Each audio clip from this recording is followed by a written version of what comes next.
18 जनवरी 2021। अस्सलाम वालेकुम मेरे दोस्तों, सजनों और बेलियो। मैं हूं इजहार अहमद और वेलकम करता हूं आपको किचन गार्डनिंग चैनल पर। और उम्मीद भी रखता हूं कि आप सब लोग खैरियत से होंगे, फिटफाट होंगे, अच्छे से कामों में खूब अच्छे से बिजी होंगे।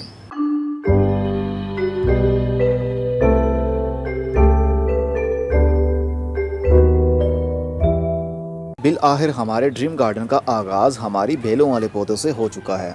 कल संडे था तो कल मैं नर्सरी पर गया हुआ था पौधे लेने के लिए, लेकिन फ्रूट वाला कोई भी पौधा अभी नहीं ले पाया हूँ क्योंकि ठंड बहुत ज़्यादा थी और पौधों की ग्रोथ नर्सरी पर पड़ी पड़ी भी रुकी हुई थी। और अगर मैं उनको ले आता तो हो सकता है कि वो बाहर के दिनों में अपनी ग्रोथ शुरू ना कर पाते।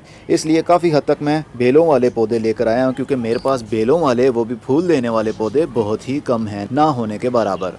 तो बहुत ही नायाब किस्म की और अच्छी वैरायटीज़ लेकर आया हूँ जिनके नाम भी बताऊँगा आपको। वीडियो स्क्रीन के ऊपर भी मेंशन कर दूंगा नाम और नीचे डिस्क्रिप्शन बॉक्स में भी इनके नाम मेंशन कर दूंगा। अगर आप गूगल के ऊपर सर्च करना चाहते हो तो डिस्क्रिप्शन बॉक्स में उनके मैंने नाम लिखे हुए हैं, वहाँ से कॉपी कीजिए और गूगल में जाकर पेस्ट कर दें तो आपको पौधों के नाम भी पता चल जाएगा, इनकी केयर के बारे में भी पता चल जाएगा। अब मेरा ड्रीम गार्डन बनेगा एक बेलों वाला, बहुत ही खूबसूरत, जो कि ढका होगा, पूरा ये वाला फुट ढका होगा बेलों के साथ में, और फूल कुछ नीचे लटक रहे होंगे और कुछ ऊपर वाली साइड पर ग्रोथ कर रहे होंगे। लेकिन इनको धूप की ज़रूरत होती है, जितने भी बेल वाले पौधे होंगे उनको धूप की ज़रूरत होगी क्योंकि उन्होंने ब्लूमिंग करनी है। तो फूल खिलने के लिए जितनी ज़्यादा धूप मिलेगी उतनी ज़्यादा ग्रोथ होगी। और ये भी बता दूं, ये परमानेंट पौधे मैं लेकर आया हूँ, सीजनल नहीं हैं। एक बार लगाएंगे और कई सालों तक हमारे पास रहेंगे और एक एक पौधे से हम कई कई पौधे बनाएंगे। चलिए नाम बताता हूँ आपको। सबसे पहले तो एक मैं दरख्त लेकर आया हूँ हाइबिस्कस का। इसका नाम है हाइबिस्कस टिलिएसियस और इसको सी हाइबिस्कस भी कहते हैं। मतलब ये साल्टी ज़मीन में भी अच्छे से ग्रोथ कर सकता है और अक्सर आपने देखा होगा, शायद रोड साइड के ऊपर भी आपको ये पौधा देखने में नजर आया हो और अक्सर ग्राउंड में, पार्क में भी आपको ये पौधा देखने में नजर आया होगा। हाइबिस्कस का काफ़ी हार्डी प्लांट है ये ब्लूमिंग भी करता है पिंक कलर के, इसको हल्के हल्के पिंक कलर के, उसमें कुछ ऑरेंज रंग का भी कम्बिनेशन होता है तो देखने पे काफ़ी खूबसूरत लगता है। ये भी परमानेंट पौधा है, कई सालों तक आपके पास रहेगा। हाइबिस्कस की इस दुनिया में बहुत सारी वैरायटीज़ हैं, जिसको मैं मैपल ट्री कहता हूँ, वो भी असल में हाइबिस्कस की ही वैरायटी है, ओरिजिनल मैपल ट्री नहीं है वो। और बहुत जल्द ओरिजिनल मैपल ट्री भी मेरे पास आने वाला है, मैंने ऑर्डर किया हुआ है, देखते हैं कब तक आएगा वो। तो इसके पत्ते भी 2 से 3 रंग बदलते हैं, ग्रीन रंग भी होता है, नए पत्ते आते हैं वो लाल रंग के होते हैं। जैसे जैसे इनका साइज़ बड़ा होता जाएगा वैसे वैसे इनके पत्तों के अंदर पैचेस आते जाएंगे। जिस तरह मेरे पास दूसरा हाइबिस्कस है जिसको मैं मैपल ट्री कहता हूँ, उसी तरह के इसके पत्तों का कलर भी चेंज हो जाता है। तो जैसे पत्ता फुल मैच्योर हो जाएगा उसका कलर ग्रीन हो जाएगा। तो ये भी 12 महीने आपके पास रह सकता है। और एक बेल है जिसको ट्राई कलर एशियन जैस्मिन कहते हैं। ये फूल नहीं देती लेकिन इसके पत्तों का कलर का कम्बिनेशन वेरीगेटेड होता है। आप देख सकते हैं पत्ते कितने खूबसूरत लग रहे हैं। छोटे छोटे पत्ते आते हैं, वो पहले वाइट कलर के होते हैं, देन उनके अंदर पिंकनेस आ जाता है, देन वो ग्रीन हो जाते हैं और जब वो कंप्लीट बड़े साइज़ में पहुंच जाते हैं तो वो हरे रंग में बदल जाते हैं। ये बेल हैंगिंग पॉट के अंदर लगी हुई काफ़ी खूबसूरती में इजाफा करती है। तो एक बेल से हम बहुत सारी बेलें बना सकते हैं। सबसे बड़ा और महंगा पौधा जो कि 1200 रुपये का मुझे मिला, ये है स्क्लेरोकिटन और ब्लू लिप्स भी इसको कहते हैं। ये तो खैर जाड़ी उगी हुई है क्योंकि मैंने अभी इसको छेड़छाड़ नहीं किया और ना ही मैं अभी करूंगा क्योंकि ऑफ सीज़न में ये पौधे ले आया हूँ जबकि इनकी ग्रोथ रुकी हुई है। इनकी रूट्स के साथ छेड़छाड़ बिल्कुल भी नहीं करनी और ना ही मिट्टी को छेड़ना है। जैसे हैं एज इट इज़ ऐसे ही रहेंगे। फरवरी के महीने में हम देखेंगे इनका क्या करना है। ये एक बुशी प्लांट बन जाता है, इसको बेल की सूरत देना चाहें वो भी दे सकते हैं हम इसको बंच की सूरत में, क्लस्टर की सूरत में कलियां लगती हैं और फूल लगते हैं जो कि लाइट ब्लू कलर के होते हैं और हल्की हल्की सी उसमें से खुशबू भी निकलती है। ये बेल सबसे महंगी है मेरे सारे पौधों में से, 1200 रुपये की ये बेल। अब ज़रा सोचिए, इनकी अच्छी केयर करेंगे तो एक पौधे से हम कितने सारे पौधे बना सकते हैं। ये जितने भी पौधे दिखा रहा हूँ ये सारे ट्रॉपिकल क्लाइमेट के हिसाब से होंगे। ट्रॉपिकल एरिया में और सब ट्रॉपिकल एरियाज़ में इनकी ग्रोथ हो सकती है, मतलब थोड़े से गर्म इलाकों में होगी जहाँ पर बहुत ज़्यादा ठंड होगी, ग्रोथ तो वहाँ पर भी होगी और फूल भी वहाँ पर लगेंगे। लेकिन ये बेलें हैं तो इसलिए थोड़ी सी, अगर इनको गर्म मौसम मिल जाएगा तो इनकी ग्रोथ और भी अच्छी हो जाएगी। और जनाब ये देखिए डेजी वाइन, जिस तरह डेजी का फूल होता है, अफ्रीकन डेजी का एक पौधा भी होता है, लेकिन ये डेजी की बेल है। फूल देखिए अब तो खैर ये मुरझा रहे हैं। ये दिसंबर, जनवरी, फरवरी, मार्च, अप्रैल तक इनकी ब्लूमिंग इसी तरह टाइम टू टाइम खिलती रहेगी और पूरी गर्मी इसकी ग्रोथ बहुत ही तेज़ी से बढ़ेगी। सिर्फ ये एक ही ब्रांच है और ये भी लाते लाते मुझसे ये यहाँ से टूट गई है। ये कोई बात नहीं, इसकी ग्रोथ शुरू होगी तो आगे से और बहुत सारी ब्रांचेस निकलेंगी। और जूनिफर मेरे पास इस वैरायटी में नहीं था, मेरे पास वेरीगेटेड में है, डबल शेड जो येलो कलर का होता है वो वाला तो है, लेकिन ये वाला जूनिफर नहीं था। तो ये भी एक छोटा सा मैं ले आया हूँ, इसको भी गमले के अंदर लगाएंगे और इसकी भी ग्रोथ आगे बढ़ाएंगे। और दथूरा का पौधा जिसको ब्रगमैंसिया भी कहते हैं और इसको येलो कलर के स्पीकर टाइप के फूल भी खिलते हैं। दथूरा का पौधा जहरीला होता है लेकिन ये लोकल नहीं है, इम्पोर्टेड है। लेकिन आजकल ये लोकल हो गया है क्योंकि जब यहाँ पाकिस्तान में आया था तो बहुत सारी इसकी कटिंग्स लगा कर अब ये यहीं का हो गया है, इसलिए इसको इम्पोर्टेड भी कह सकते हैं और लोकल भी कह सकते हैं। दथूरा का पौधा जहरीला तो होता है लेकिन इसकी खूबसूरती बहुत होती है जब इसको फूल लगे हों, और इसके फूलों में से खुशबू भी बहुत ही तेज निकलती है। मीठी मीठी खुशबू होती है लेकिन बहुत ही स्ट्रॉन्ग स्मेल होती है, दूर तक आपको इसकी खुशबू आ सकती है। और गार्डेनिया का पौधा भी लाया हूँ, ये भी इम्पोर्टेड गार्डेनिया है। इसकी यहाँ पर प्रोपोगेशन तो की गई, पौधों को डिवाइड तो किया गया, लेकिन किसी ने इसका फूल अभी तक देखा नहीं, तो मैंने इसको खरीद लिया। हो सकता है कि यहाँ पर इसको फूल भी लगे। अब इस पौधे को कौन से फूल लगेंगे ये अभी कहना कुछ भी मुनासिब नहीं होगा, पता नहीं किस रंग के फूल लगते हैं, उसमें से खुशबू भी आएगी कि नहीं।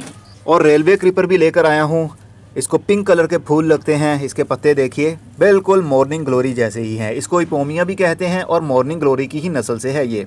वैसे तो ये रेलवे क्रीपर है लेकिन इसको क्लाइंबर भी आप कह सकते हैं, क्योंकि जहाँ पर इसको चढ़ाएंगे आप, रस्सी हो, बांस हो, जहाँ पर भी चढ़ाएंगे ये उसको ट्विस्ट करते हुए उसके साथ में ऊपर चढ़ जाएगी, इसलिए ये क्लाइंबर भी है। और इसकी ग्रोथ 4 से 5 महीने के अंदर अंदर बहुत ज़्यादा फैल जाती है। इसको पिंक कलर के फूल भी लगते हैं। और मैक्सिकन फ्लेम वाइन से ये काफ़ी मशहूर है। अभी इसके पत्ते काफ़ी लटके से हैं क्योंकि जब उन्होंने इस गमले को निकाला तो इसकी थोड़ी सी रूट्स मिट्टी के अंदर भी गई हुई थी। तो जब इस तरह पौधा नर्सरी से निकाला जाए तो कुछ घंटों के बाद में उसके पत्ते इस तरह मुरझा जाते हैं। समटाइम तो पौधा ही मर जाता है। अगर उसकी केयर अच्छी की जाए, मतलब उसको उसके हाथ पर छोड़ दिया जाए, पानी की कमी ना होने दी जाए, तो फिर इसकी नई ग्रोथ भी शुरू हो जाती है। इसको ऑरेंज कलर के फूल लगते हैं और गुच्छों की सूरत में फूल लगते हैं। ऐसे लगता है जिस तरह इनको आग लगी हो, इसीलिए इसका नाम फ्लेम वाइन रखा गया। और स्टार जैस्मीन वाइन भी ले आया हूँ, वेरीगेटेड है। ये मैं पिछले साल भी लाया था और वो भी इसी महीनों में लाया था, ठंड के दिनों में ही लेकर आया था, लेकिन वो हमारे से सरवाइव नहीं कर पाई थी और वो मर गई थी। लेकिन इस बार इसको मैं मरने नहीं दूंगा। इसकी नई ये देखिए ग्रोथ भी शुरू हो रही है, ये नया पत्ता भी आ रहा है। ये वेरीगेटेड है, इसको जो फूल लगेंगे उसके अंदर से खुशबू भी निकलेगी। और चंबेली जो कि हमारा लोकल ही यहाँ का पौधा है, चंबेली की बेल भी ले आया हूँ। ये पत्ते देखिए जिस तरह गुलाब की बेल के पत्ते होते हैं, कुछ उसी तरह के इसके पत्ते हैं। फिलहाल के लिए इसकी ग्रोथ रुकी हुई है। ये गर्मी के दिन में ही अच्छे से ग्रोथ भी करती है और इसको फरवरी के महीने में यानी बाहर के दिन में फ्लावरिंग होती है। और थम्बर्गिया पिंक एक बेल है जिसको फूल लगते हैं, ये भी एक ले आया हूँ। ये परमानेंट मैं पौधे दिखा रहा हूँ आपको जो कि मरने वाले नहीं हैं।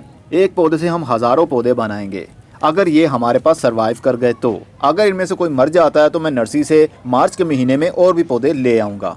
अभी तो ये पौधों की शुरुआत है। गार्लिक वाइन, एक गार्लिक वाइन भी होती है जनाब, इसको भी फूल लगते हैं, लेकिन अभी मुझे कोई अंदाज़ा नहीं है कि इसको कौन से कलर के फूल लगेंगे। इसके पत्तों को अगर तोड़ा जाए तो इसके अंदर से ऐसी स्मेल आती है जिस तरह लहसुन में से स्मेल आती है, इसलिए इसको गार्लिक वाइन कहा गया है। इसकी ग्रोथ भी बहुत तेज़ी से बढ़ती है। और एंटीगोनन पिंक, ये भी एक बेल है, इसको पिंक कलर के फूल लगते हैं। ये इसके पत्तों का साइज़ है और अभी नए पत्ते तो नहीं आ रहे हैं, सर्दी की वजह से ये सारे के सारे पौधे अभी काफ़ी स्ट्रेस में हैं। अभी इनको इनके हाल पर छोड़ना पड़ेगा। जैसे जैसे इनकी ग्रोथ बढ़ेगी, इनको फूल लगेंगे तो आप लोगों के साथ टाइम टू टाइम मैं वीडियोज़ बना के शेयर किया करूँगा। और प्लम्बागो पर्पल, ये भी एक बुशी पौधा है लेकिन इसको बेल की सूरत भी दी जा सकती है। इसके पत्ते भी काफ़ी खूबसूरत लगते हैं, इसको भी फूल लगते हैं, पर्पल रंग के फूल लगेंगे और हो सकता है उनमें से थोड़ी थोड़ी सी स्मेल भी निकले। और सबसे आखिर पर आता है हमारा पर्सिकैरिया कैपिटाटा। ये एक बुशी प्लांट है, यानी एक झाड़ी सी है। इसको ग्राउंड कवर के तौर पर आप यूज़ कर सकते हैं। ये एक वीड है, मतलब एक जड़ी बूटी है जो कि ग्राउंड को कवर करने के लिए काफ़ी अच्छी समझी जा सकती है। इसके ट्राई कलर है ये, इसके रंग भी बदलते रहते हैं। नए पत्ते आते हैं वो लाल रंग के होते हैं। जैसे जैसे वो पत्ता बड़ा होता जाएगा वैसे वैसे उसके अंदर से पैचेस गायब होते जाएंगे और जब वो पत्ता फुल बड़ा हो जाएगा तो वो ग्रीन रंग में बदल जाएगा। पिंक कलर के इसको फूल लगते हैं। अभी तो ये हेयर काफ़ी छोटे हैं, जब ये खिल जाएगा, मौसम इसका सही आएगा तो थोड़े से फूल लंबे साइज़ के हो जाते हैं। जिस तरह शहतूत होता है उसी तरह के इसके फूल लंबे लंबे से खिलते हैं। इसको हैंगिंग पोट के अंदर लगाया होगा तो और भी खूबसूरत लगेगा ये। तो जनाब ये थे हमारे 16 पौधे जिनमें मोस्टली हमारी तकरीबन 9 या 10 बेलें होंगी। इनको सभी को मैंने छोटे साइज़ के गमलों में ही ख़रीदा है क्योंकि ये बड़े साइज़ में भी मिल रहे थे, लेकिन मुझे छोटे साइज़ के गमलों के अंदर पौधे ज़्यादा अच्छे लगते हैं ताकि मैं उनको लाकर अपने जगह के हिसाब से, अपनी स्पेस के हिसाब से ही मैनेज कर सकूं। अगर मैं बहुत ज़्यादा बड़ा गमला ले आऊँगा तो फिर उनको ऊपर छत के ऊपर चढ़ाना और उनको रखना काफ़ी मुश्किल हो जाता है मेरे लिए। ब्लू लिपस्टिक का पौधा छोटे साइज़ में था नहीं, यानी छोटे गमले में था नहीं, इसलिए 12 इंच के गमले के अंदर ही मुझे ये लेना पड़ा। तो इनमें से कौन सा पौधा मुझे ज़्यादा पसंद है, मैं अपनी बात करूँ तो मुझे सारे के सारे पौधे ही बहुत खूबसूरत लगते हैं। आपको इनमें से कौन सा पसंद आया और आपके पास इनमें से कौन कौन से पौधे हैं वो भी कमेंट बॉक्स में ज़रूर बताइएगा। और डिस्क्रिप्शन बॉक्स में और कमेंट बॉक्स में मैंने पिन कर दिया है इन पौधों के सारे नाम, आप गूगल के ऊपर सर्च करना चाहें तो कर सकेंगे। अब मैं चलता हूँ, अपना बहुत सा ख्याल रखिएगा। अब इनको देखूंगा कहाँ पर रखना है। फ़िलहाल के लिए तो मेरी कोशिश यही है कि इनको इनके हाल पर छोड़ दूँ, अपने दूसरे जो हमारा ये वाला टेरेस है यहाँ पर रख कर इनको थोड़ा थोड़ा पानी दे दूँ और फरवरी के महीने में इनको शिफ्ट करूँ। अब मैं चलता हूँ, अपना बहुत सा ख्याल रखिएगा। खुदा हाफिज़।